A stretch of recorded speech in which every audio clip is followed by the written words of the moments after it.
सवाल ये नहीं है कि ब्लड एंड आयरन पॉलिसी क्या है। सवाल सबसे पहला यह है कि ब्लड एंड आयरन पॉलिसी, जिसे लौह और रक्त की नीति भी कहा जाता है, इसकी शुरुआत या इस थ्योरी को किसने जन्म दिया? क्या ये भारत से आया या ये जर्मनी से आया? अक्सर ये कहा जाता है कि 19वीं सदी में 1860 के आसपास जो ओटो वन बिस्मार्क, जो नॉर्दर्न जर्मनी कॉन्फेडरेशन के मिनिस्टर प्रेसिडेंट थे, उन्होंने इस शब्द को सबसे पहले यूज किया था कि जर्मनी के एकीकरण के क्रम में कि हमें ब्लड एंड आयरन की पॉलिसी अपनानी पड़ेगी।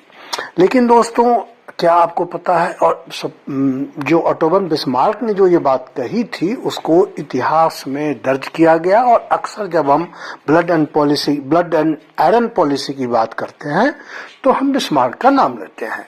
लेकिन ये टोटली फॉल्स है, और अगर इतिहास का एक समग्र अवलोकन हम करें तो हमें पता चलता है कि इससे भारत में कई राजाओं ने इस नीति को न केवल समर्थन किया बल्कि इसका भारत के एकीकरण में इसका उपयोग भी किया।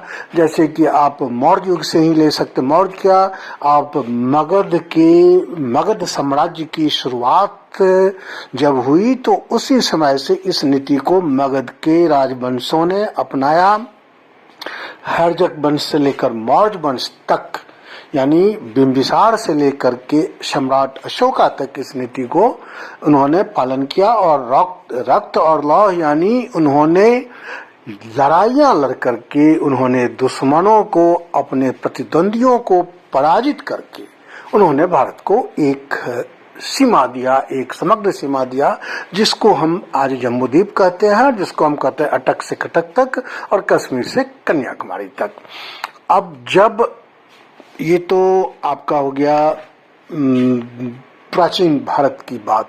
मध्यकालीन में जाएं तो गयासुद्दीन बलबक एक शासक हुआ, सुल्तान हुआ, जो गुलाम वंश का था। कुतुबुद्दीन ऐबक के बाद इल्तुतमिश के बाद रजिया सुल्तान, और रजिया सुल्तान के बाद उनके परिवार के लगभग 4 या 5 लोगों ने जब शासन कर लिया, तब बलबन आए गुलाम वंश के 9वें शासक के रूप में 1266 की 1266 की बात है, जब उन्होंने गुलाम वंश की बागडोर संभाली थी। उस समय बलबन ही पहला शासक था मध्यकाल में जिन्होंने ब्लड एंड आयरन पॉलिसी को यूज में लाया था, और उन्होंने इसका जो मकसद, इनका जो बलबन की जो पॉलिसी थी ब्लड एंड आयरन की, उसको उन्होंने इस नीति को उन्होंने मेवातियों के खिलाफ यूज किया था। मेवातियों के साथ साथ उन्होंने उन सभी विरोधियों के खिलाफ यूज किया था जो सुल्तान वंश, जो उस समय के गुलाम वंश को अस्थिर करना चाहते थे।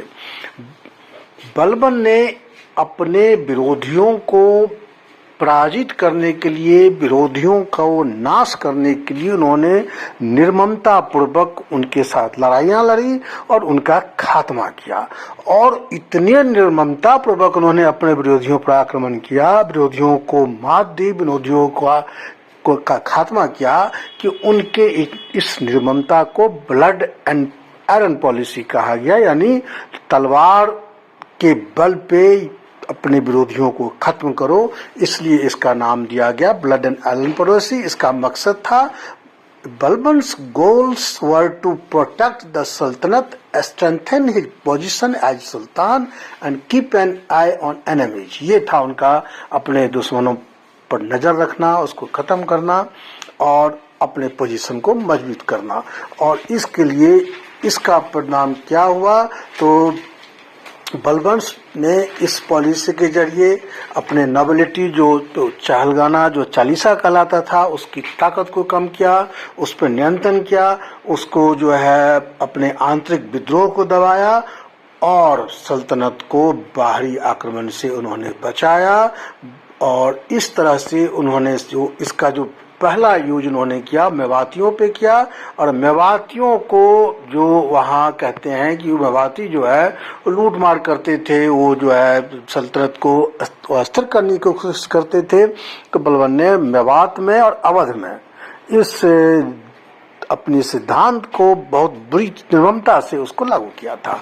तो दोस्तों, जब हम जाते हैं जब हम ब्लड एंड आयरन पॉलिसी की बात करते हैं, तो वो हमें भारत में मिलता है बिस्मार्क से बहुत पहले, और बाद में इतिहासकारों जब भारत गुलाम हुआ, जब अंग्रेज आए, तो भारत की सारी चीजों को जो उन्होंने ऐतिहासिक रूप से भारत ने जिसको यूज कर लिया था पहले, उसको यूरोप के राजाओं से जोड़ दिया गया, और इसलिए blood and iron policy Bismarck पहुंच गया।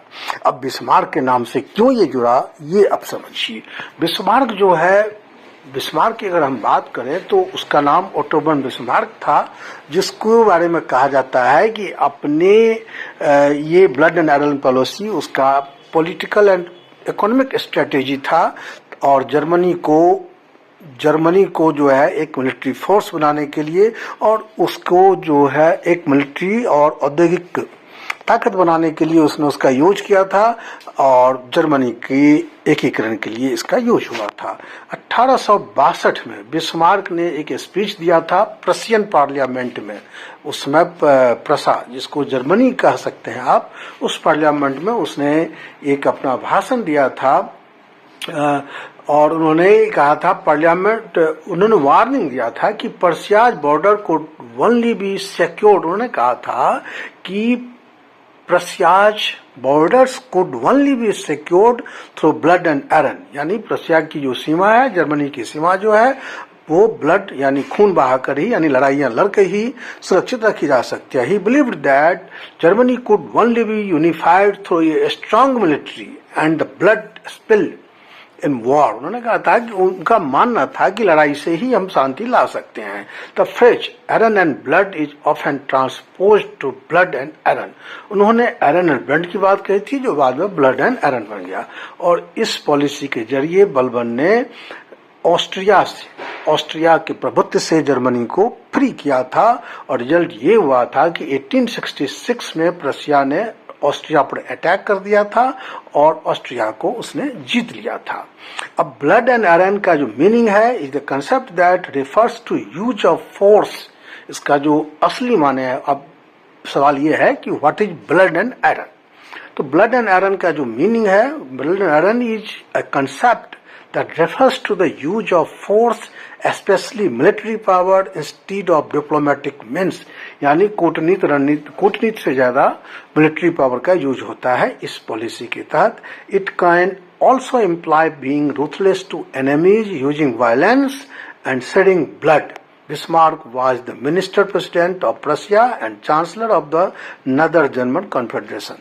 दोस्तों, ये था ब्लड एंड आयरन, और ये थी ब्लड एंड आयरन पॉलिसी, जिसको भारत में शुरू हुआ, जिसको एंशिएंट काल में मगध संवंश ने, और फिर मीडियावल इंडिया में जो गयासुद्दीन तुगलक था, गुलाम वंश का 9वां शासक, उसने इस नीति को प्रतिपादित किया था। और बाद में जो जर्मनी पहुंचा, जब 19th सेंचुरी में जर्मनी के ओटो वन बिस्मार्क ने जर्मनी को ऑस्ट्रिया के प्रभुत्व से मुक्त करके एक सॉवरेन स्टेट बनाया, जर्मनी का एकीकरण किया, तब इस शब्द का यूज हुआ। तो ये भारत से ही पहुंचा था यूरोप। हमारा वीडियो का मकसद ये था कि ये है ब्लड एंड आयरन पॉलिसी का असली कहानी। दोस्तों, उम्मीद है कि आपको ये अच्छा भी लगा होगा, और आप अगर अपने कैरियर में अपनी किसी जीएस की तैयारी कर रहे हैं तो उसमें भी ये आपको मदद पहुंचाएगा। दोस्तों, बहुत जल्द फिर हम एक नए विषय वस्तु के साथ आपके सामने हाजिर होंगे। तब तक के लिए आप मुझे यानी संजय झा को इजाजत दीजिए। दोस्तों, आपका दिन शुभ हो, और अगर आपको ये कंटेंट अच्छा लगा हो तो मेरे वीडियो को लाइक कीजिए, चैनल को सब्सक्राइब कीजिए। Thank you.